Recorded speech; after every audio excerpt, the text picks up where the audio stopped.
During their study of archaeological sites, PennDOT has uncovered the prehistory and history of past peoples through excavation of fascinating artifacts and features. These discoveries can help us learn more about things like wartime battles, where and how Native Americans lived, or how business and industry has changed over time. Sometimes these archaeological artifacts and features exist in our own local communities and we don't even know it. To protect these areas, PennDOT and the Federal Highway Administration must follow a process to identify and address project effects to archaeological sites within a project area. This is a requirement of the National Historic Preservation Act of 1966, specifically Section 106. What that means is doing some testing to determine whether sites are or not present and whether those sites are then significant or not. And if they're significant, then they warrant further investigation. One such site in southwestern Pennsylvania was identified during fieldwork for a safety and intersection improvements project. The site is associated with early and middle woodland period Native American occupation and was visited multiple times throughout prehistory. Locations like this that contain artifacts from more than one culture are known as multi-component sites.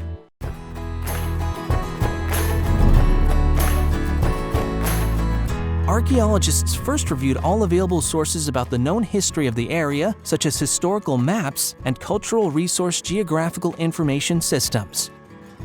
After improvement alternatives are developed, the initial survey was completed. The site was identified as an area that would require additional study because impacts to the site could not be avoided. When this happens, PennDOT mitigates in one of two ways: either data recovery and excavation or alternative mitigation. We try and balance all of these kind of possible impacts, and one of the ways we do that is coming up with creative mitigation, data recovery efforts, different ways that we think the public will benefit the most from when they lose a little part of their past. Some recent examples of alternative mitigation have included a detailed story map and a short video.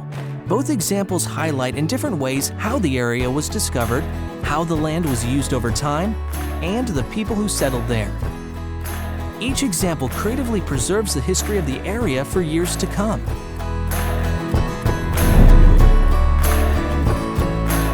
A team of archaeologists worked at the site for 6 weeks to conduct intensive excavations. While there, the team used a 1 meter by 1 meter grid system to further examine the area. This is a slow process since the archaeologists do not want to damage or displace any artifacts lying below the current work surface. The units are mapped, drawn, and documented throughout the process. Samples of the soil from excavated areas was either bagged and labeled for additional study in the lab, or it was studied more closely while still at the site. This process consists of taking excavated soil and pushing it through a metal screen. This allows the soil to fall through while artifacts remain in the screen. Artifacts that are found during this process are then bagged and labeled by location for further study in the lab. Once this process was completed, the units were backfilled.